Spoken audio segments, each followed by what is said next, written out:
অন্নপূর্ণা পূজার কাহিনী বলতে আমরা পুরাণে ভারী সুন্দর একটি বিবরণ পাই, একটি বর্ণনা পাই যে শিব পার্বতীর তো বিয়ের পর খুব ঝগড়া লেগে গেল।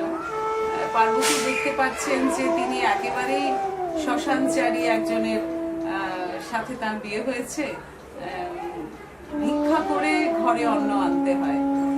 তখন শিব বললেন তাতে কি সমস্যা হয়েছে, সবাই আমাকে ভিক্ষা দেবে।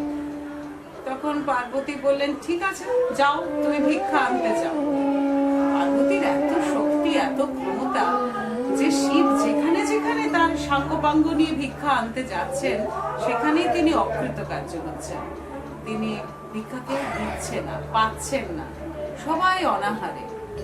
এমন সময় শিবের কাছে খবর এলো যে বারাণসীতে এক মহিলা তিনি অন্ন দিচ্ছেন। শিব তখন সবাইকে নিয়ে বারাণসী চলে গেলেন। গিয়ে দেখলেন যিনি অন্ন দান করছেন তিনি তাঁরই স্ত্রী।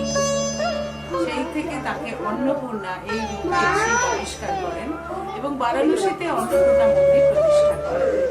বারাণসীর অন্নপূর্ণা মন্দির অত্যন্ত বিখ্যাত, সেখানে অন্নপূর্ণারই পূজা হয়।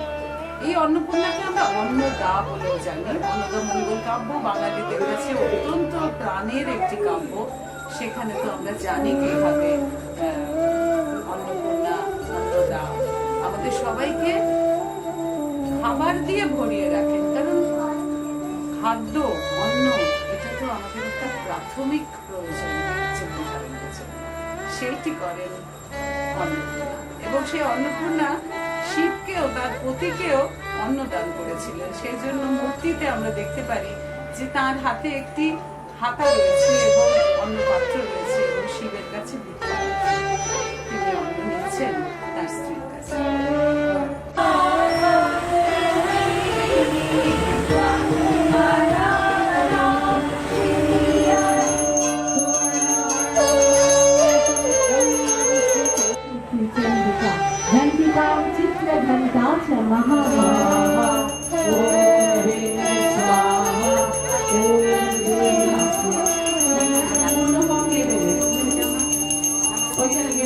श्रीमद् अन्नपूर्णा देवता नामाग्नये नमः।